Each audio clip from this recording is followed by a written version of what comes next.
miembros del laboratorio Casa Cuba y autores del documento La Cuba Soñada, Cuba Posible, Cuba Futura, propuestas para nuestro porvenir inmediato. Voy a tratar de ser lo más breve posible. Pienso que lo más importante es el diálogo después. La debida socialización de toda la riqueza económica que seamos capaces de alcanzar y el progreso de los desfavorecidos.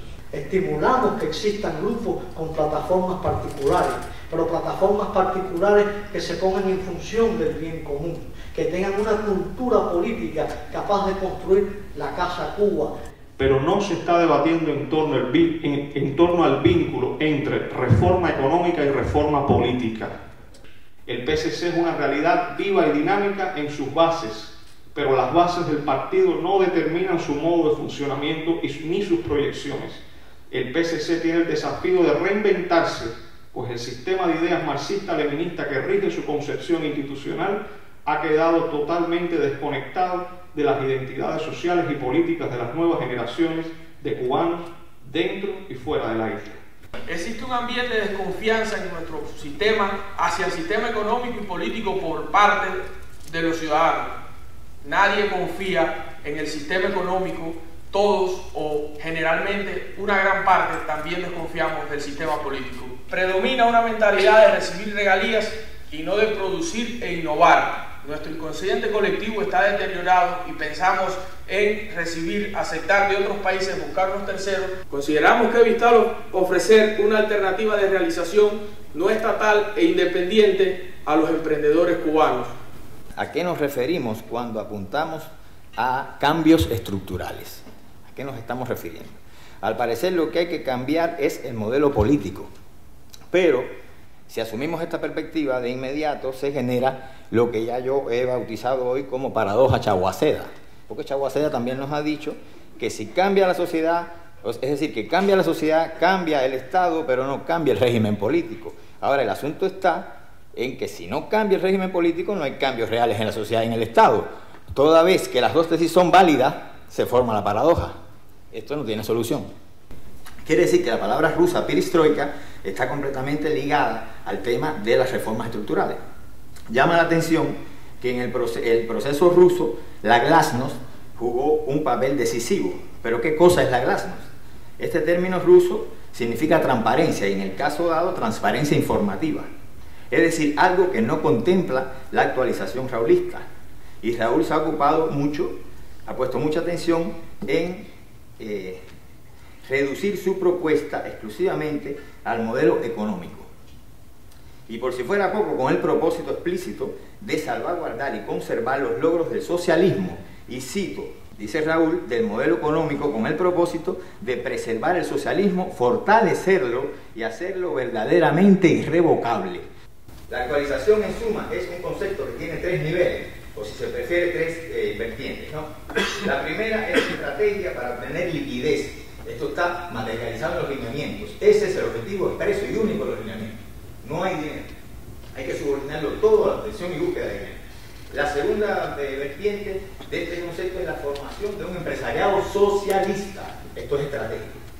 Y la tercera es la sucesión. ¿Qué cosa es actualización? Es sucesión, no es otra cosa. Pero en el caso cubano, cambio de mentalidad significa otra cosa, ya que se hace necesario, y así es como ellos lo explican, para erradicar, o sea, la nueva mentalidad se hace necesaria con el propósito de erradicar conceptos erróneos entre la población y los cuadros o dirigentes. Para eso es para lo que se quiere. ¿Cuáles serían estos conceptos? Bueno, pues obviamente los que pudieran apostar por un proceso realmente renovador. Bueno, vamos a ver al Zugaray, Carlos El Zugaray. ¿Qué nos dice Carlos El Zugaray? Pueden militar en este sector burócratas junto a nuevos ricos corruptos que se beneficiaron de la incapacidad del control del anterior modelo centralizador. También los que no están de acuerdo por razones ideológicas. Yo pregunto, siendo así, ¿no estamos hablando del sector que justamente exige cambios reales, reformas estructurales a nivel económico y político? ¿Cómo se atreven a caracterizar de inmovilista al único sector dinámico de la sociedad cubana, o prácticamente al único? En este contexto puede entenderse ya el novísimo concepto de oposición leal. No sé si lo han oído ustedes por ahí. Eso es lo último que anda rodando. La oposición leal, echado a rodar. Aquí se suma traigo el ejemplo de Arturo López Levi, que me perdonen, pero él se pronuncia por una posición semejante cuyo rasgo característico no solo es la lealtad, sino el estar dentro del sistema. Rafael Hernández, que ya lo cité, considera que esta posición ya existe. ¿Qué amenaza entonces, a mi modo de ver, a la cúpula gobernante en Cuba? Tres cosas, básicamente. La corrupción, el envejecimiento de la élite política y la falta de liquidez. Pero no la burocracia. Yo nunca vi un burócrata en la televisión, nunca lo llegué a ver. Cuando en la época de la perestroika, que tanto hablan de la burocracia, nunca lo vi.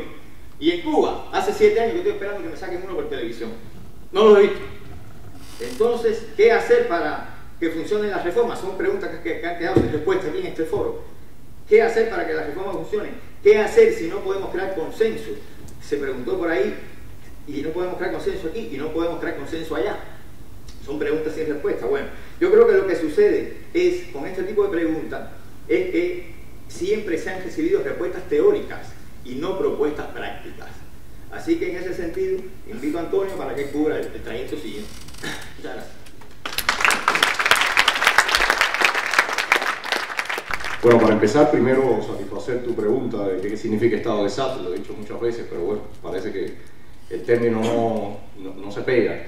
Estado de SAT es un término que traemos del teatro, que quiere decir el momento justo cuando el actor o la actriz van a romper la escena, un momento de máxima concentración, de alerta, es un momento atemporal. Y nos pareció que realmente queremos que Cuba llegue a ese momento donde rompa, donde explote, ¿no? Entonces por eso nos pareció tan interesante el término. Y bueno, por supuesto, el proyecto hace mezcla de lo que es el activismo, el pensamiento, el arte, y nos pareció realmente muy adecuado para ajustarlo a nuestra visión. Entonces, para continuar con lo que venía desarrollando Alexis, y un poco también le agradezco mucho a José Luis, que habló mucho de los temas, de los cuales también traía. Quisiera también empezar cuestionándome, ¿por qué no han funcionado las supuestas reformas, o las reformas, o como se le quiera llamar, las transformaciones? Bueno, yo creo que la esencia de todo esto tiene que ver con el concepto y la estructura que está detrás de todo este andamiaje. Un país totalmente arruinado, un país totalmente en un estado calamitoso, una economía muy dañada, pero la parte que creo que es principal en todo esto, una sociedad realmente muy golpeada. Tenemos índices sociales que, si pudieran medirse, nos darían la extrema alarma que tendríamos que tener. Y creo que muestra de eso fue el último discurso de Raúl Castro. Realmente parecía el anciano que está en su casa diciendo: ya nadie me hace caso, esto es un relajo, aquí todo el mundo hace lo que se le pega la gana. ¿Y eso cuándo pasa? Sería increíble aquí en Estados Unidos que Obama se pare en un discurso y diga: aquí todos los americanos hacen lo que le da la gana y nadie quiere obedecer sus deberes. Eso sería un escándalo mundial, ¿no? Pero en Cuba pasa así. ¿Por qué pasa así? Parece normal, porque estamos acostumbrados a ese totalitarismo. Ese totalitarismo está dentro de nosotros. Y se asumen cosas normales que son totalmente irracionales. Se teoriza sobre cosas y no se da cuenta que estamos partiendo de una lógica totalmente inversa. ¿Cómo vamos a estar teorizando? ¿Cómo vamos a tratar de reinventar un totalitarismo que es una ruina? Simple y llanamente tenemos que, para cambiar eso, entender que las sociedades modernas son entes altamente complejos, con estructuras y un tejido social y un entramado social tremendo, y que para cambiar ese totalitarismo lo primero que hay que hacer es empezar a reconstruir todo ese tejido social, a reestructurar toda la sociedad cubana, para que realmente haya un cambio. Mientras no ocurra este proceso, no va a haber absolutamente ningún cambio y el país va a seguir cayendo y cayendo y cayendo.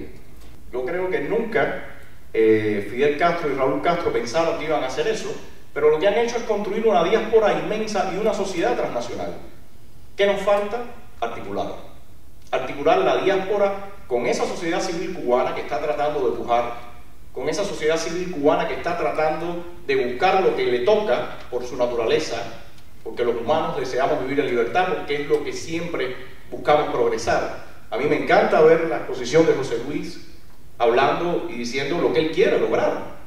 Alguien que termina la universidad y sabe que quiere ser próspero, que quiere buscar un grupo de emprendedores, que quiere hacer cooperación, que quiere hacer coalición con gente para tratar de echar adelante sus ideas. Eso es el proceso natural. Pero ¿qué está pasando en Cuba? La gente se va. Y tenemos un gap social, tenemos un hueco social, un hueco generacional inmenso. Entonces, la única forma, desde mi perspectiva, de lograr cambiar este sistema totalitario que tanto daño pretende seguir haciendo, es realmente estructurando una sociedad civil vigorosa, una sociedad cubana que realmente pueda ser próspera, y los actores políticos montarnos arriba de esa sociedad civil. Si no tenemos ese entramado, si no tenemos ese tejido, evidentemente vamos a fracasar. Y por aquí escuchaba la preocupación sobre todo el problema que tiene que ver con la reestructuración de crimen organizado, de tráficos y todas esas cosas. Eso lo tenemos a doblar de la esquina. Creo que por el camino que va, si no podemos lograr este reto, todo este escenario lo tenemos a doblar de la esquina, porque el caldo de cultivo es el peor que tenemos. Entonces, me parece que lo principal ahora es trabajar en función de generar ese tejido social. ¿Cómo? Como decía José Luis, generar por gremios, colaboraciones, intercambios. No entiendo por qué muchas veces los intercambios quieren ir reducidos a las instituciones. Perfecto, hay instituciones, que se hagan intercambios con instituciones, me parece muy bien. Pero hay una sociedad civil pujando. Hay gente con escasos recursos haciendo muchísimo. Revistas, grupos de artistas, espacios de intercambio. Entonces, la respuesta creo que la tenemos enfrente. Y creo que lo que queda es realmente trabajar. Muchas gracias.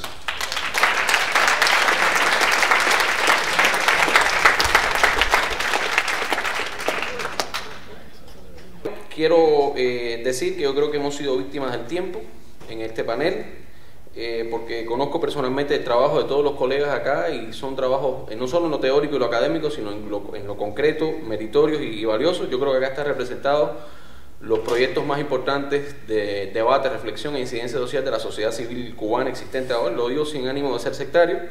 ¿Qué hacemos para que nos arreglen las calles? Para mejorar el acceso a comida y servicios de salud a nuestros ancianos, para que las propuestas se oigan en nuestras calles. ¿Y qué hacemos para que aquel empresario que tenga una microempresa exitosa le permitan abrir otra, 2 o 3 microempresas más? Porque de lo que sí no me cabe ninguna duda es de que el futuro del país pasa por el hecho de que aprendamos a compartirlo. Soñar un futuro de Cuba sin quienes hoy gobiernan Cuba es una quimera. Hay que aprender a compartir el futuro de Cuba, y esa lealtad va por el hecho de despolarizar el campo político, de saber que ellos sepan que yo soy su adversario, no su enemigo. Ese concepto de oposición leal a mí me preocupó, me llamó la atención. Pues si estuviéramos en Inglaterra, si se estuviera hablando de Costa Rica, pues bien, oposición leal. En Inglaterra sería la oposición de su majestad. Pero en Cuba, francamente, después de sobre todo de más de medio siglo de totalitarismo político, de involución económica, de descomposición social, que acaba de reconocer el máximo líder actual, la verdad que no entiendo bien el concepto. Entonces, el profesor Leñez González utiliza en su elocuente respuesta otras palabras. Él dice, bueno, soy su adversario, no su enemigo. En el tramo que estoy totalmente de acuerdo con eso. Me parece excelente la idea. Lo único que entonces yo le preguntaría, bueno, cuando el gobierno mete preso a un ciudadano simplemente por discrepar, han sido miles, bueno, yo uno más entre ellos, soy uno solo, hay muchos más. O cuando hacen un acto de repudio organizado, como todo el mundo sabe, por el mismo gobierno, entonces como que está tratando a esas personas, como adversarios o como enemigos. El futuro de la clase gobernante, una quimera, eso es una cosa que yo quería acotar de paso. A mí me parece que, ¿qué edad tiene la clase gobernante? Vamos a pensar en eso nomás. Entonces no es tan quimera, no es tanta quimera. Entonces vamos a seguir con el tema. Por lo tanto, el tema para el gobierno es la sucesión debido a la edad. Eso es lo que preocupa. Y entonces, para mí, digamos, la fórmula sería la articulación de la clase media cubana. ¿Por qué entiendo clase media? ¿Por qué me dirijo hacia allá? En Cuba, la sociedad cubana está estratificada de una forma muy simple. Tiene una élite gobernante muy exclusiva, un gran bolsón en el medio y abajo toda una serie de gente que se está muriendo de hambre, que tiene salario, que no tiene salario, que están desempleados, que son marginales, y entonces un gran bolsón medio. A ese sector intermedio hay que dirigir la vista con cierto sentido estratégico, porque ahí es donde se va a solucionar el problema de Cuba. Esos son los que van a dirigir el país. Tenemos que aprender a comportarnos políticamente con honestidad, con buena voluntad. Llamémosle a eso lealtad, llamémosle a eso de muchas maneras, pero es una cultura política constructiva, positiva, capaz de cuestionar lo que nuestro adversario hace mal y hacer propuestas para repararlo, pero también capaz de aceptar lo que puedas hacer bien. Tampoco podrá pretender la oposición que un día no existan hoy aquellos a quienes ellos se oponen, porque si no serían tan totalitarios como los que lo son hoy. Entonces, en cuanto a la sociedad cubana, si la sociedad cubana cambia, te puedo devolver la pregunta. ¿Cambia la sociedad cubana? ¿Cambia el Estado? Si esas premisas se cumplen, de algún modo está cambiando el sistema político. Eso es pura lógica formal. Ahora, tú decides entonces si ya no es tan férreamente unipartidista, es decir, si en el seno del partido se están escuchando otras voces disidentes dentro de ese mismo partido, es muy posible. Si se están colegiando las soluciones, también es posible. Raúl tiene esa tendencia. Si resulta difícil caracterizarlo como totalitario debido a que entre las posibilidades de apertura que está tratando de vender, hay algunas que ha materializado como la libertad de movimiento, que eso es un derecho humano universal. Bueno, pues lo ha cumplido. También si la dirección, como decía, pues también si se parece, digamos, realmente podemos decir que se parezca, que sea una copia de un socialismo de Estado de la época de la Guerra Fría, no lo es, porque está más cerca del concepto de socialismo del siglo XXI, que han desarrollado, también está. Quiere decir que hay cambios en el sistema político. La paradoja se mantiene. Tu tesis no sería válida, porque entonces habría que reconocer que hay cambios de algún modo u otro en el sistema político. En eso consiste la paradoja, que no hay salida. Articular esa clase media con la sociedad civil, el exilio y la oposición. Creo que la articulación de esos cuatro factores es por donde están los tiros, ¿no? O por donde van los tiros. Gracias, Jardines. Rodiles, 2 minutos, un poquito más, tal vez.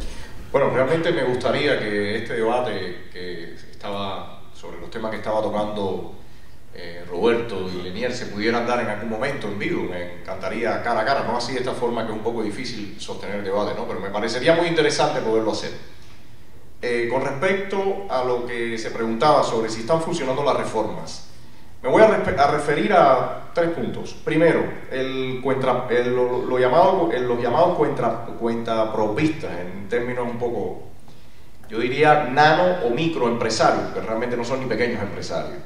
¿Por qué digo que desde mi perspectiva está fracasando en este momento esa iniciativa o esa transformación, como se le quiera llamar? Primero, porque creo que lo que está generando es un cinturón de economía informal.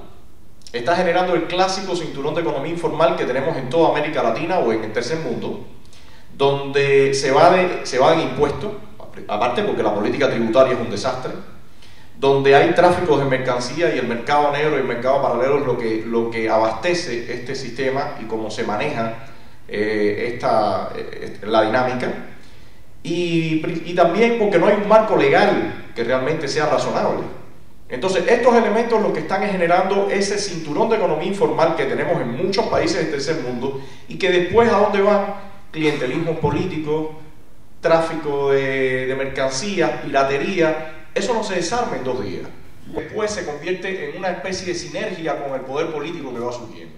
Entonces me preocupa mucho que mucha gente habla de este grupo como los nacientes pequeños empresarios, que se convertirían en pequeños y medianos empresarios, cuando desde mi perspectiva lo que tenemos enfrente es la creación de ese sector de la economía informal. Segundo, ¿por qué digo que están fracasando las supuestas reformas? Acaba de salir en un censo que el año pasado abandonaron Cuba más de 46.000 cubanos, la cifra mayor desde el éxodo de los balseros, 2012. Eso es una muestra clara de que están fracasando. El otro punto con respecto a la soberanía. Hace un tiempo me invitaron a una charla que había en la Casa de Prensa y Cultura de la CINA, y cuando salí había una periodista de la televisión cubana con un camarógrafo que cuando estaban al lado de mi carro de Milada Russo, y cuando iba a montarme, pues el camarógrafo muy nervioso para ponerle el micrófono a la cámara porque creía que yo me iba a ir, ¿no? Le digo, no, hombre, tómese su tiempo y hablamos. Y una de las preguntas que me hacía era el anexionismo. Me decía, ¿qué crees tú del anexionismo? Y le dije, mira, yo creo que los americanos tienen que estar muy preocupados con el anexionismo. Porque si usted va del sur de la Florida hacia abajo, usted se encuentra carteles que dice se habla inglés. Entonces yo creo que los que tienen que estar preocupados son los americanos, y es evidente que toda esta dinámica transnacional se está dando, no hay quien la pueda parar, y yo creo que está hacia el favor de nosotros los latinoamericanos acá en Estados Unidos. Otra cosa que quería nada más decir, creo que tenemos que mirar a Cuba a mediano plazo para acabar con esta situación que tenemos. Hay que mirar a Cuba a mediano plazo. Esta posición leal que se considera una posición honesta, y ustedes hablan generalmente de la parte también del cuentapropismo, ¿no? ¿Cómo pueden considerar honesto la actividad cuentapropista cuando este cuentapropista tiene que pagar mucho dinero a los mismos inspectores corruptos para que esto no le multen y le suspendan los impuestos? Eso la licencia. ¿Leal en relación con quién? Es la pregunta que tendríamos que hacernos para definir si es correcta o incorrectamente la definición. A Cuba le llenaron de bases rusas desde una punta hasta la otra sin pedir permiso a nadie ni discutirlo en ninguna parte con armas nucleares y lanzaron al mundo al borde de la guerra. Al país, en la época que estaba en pensamiento crítico y filosofía, lo llenaron cuando vino el rapprochement con la Unión Soviética respecto de la KGB y diversionismo ideológico, que publicaron en las bibliotecas la literatura que el pueblo podía leer y la que no podía leer. Y humildemente los servidores de esa potencia extranjera quitaron todos los libros y los pusieron en unas cosas ahí que había que acceder con una tarjeta amarilla y una serie de misterios y qué sé yo. El gobierno cubano no está dispuesto a hablar con el pueblo de todo. Dice que de ciertas cosas y qué sé yo, pero hay temas que no, hay temas que son tabú. Con la oposición en nada. Pero Raúl Castro se para en una tribuna y dice que está dispuesto a discutirlo todo con Estados Unidos. Entonces, yo no entiendo. La pregunta es, ¿cuál es la soberanía de la que estamos hablando? Entonces, ¿hay soberanía ahora y la vamos a defender o es que no la ha habido desde hace mucho tiempo y la vamos a recuperar? Esa es la...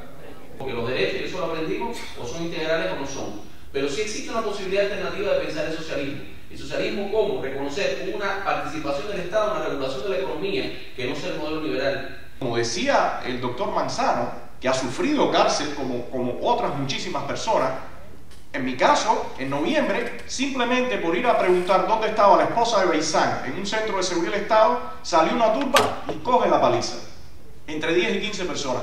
Después, acusado de desacato y resistencia. Yo le decía a las personas con las que estaba tratando, eso es como que de momento a una muchacha la viola y el violador la acusa de acoso sexual. Entonces, son cosas tan enredadas que uno se pregunta, cuando ahorita hablaba Lenier y Roberto Veiga sobre oposición leal, realmente es muy difícil entender esos términos. Hay que realmente desmenuzarlo muy bien, porque en toda esta lógica es muy difícil entender. El otro punto con respecto al proyecto social, una de las cosas que más nos preocupa es que en todo este proceso, que como bien Raúl Castro llamó en su último discurso de transferencia de poder, porque lo dijo explícitamente, lo que va a pasar es que vas a tener, que ya tenemos, un 80 o más de la población cubana, un 80% o más de la población cubana que está viviendo en condiciones marginales. Entonces, la única forma que realmente eso no termine siendo más desastre que lo que tenemos es que sencillamente, como decía ahorita, se rompa ese totalitarismo. Si no, y en alguna ocasión se lo he dicho a algunos funcionarios norteamericanos con los que he hablado, ojo en el mediano plazo con Cuba, porque va a ser un problema de seguridad regional tremendo por la situación que se está viviendo. Gracias.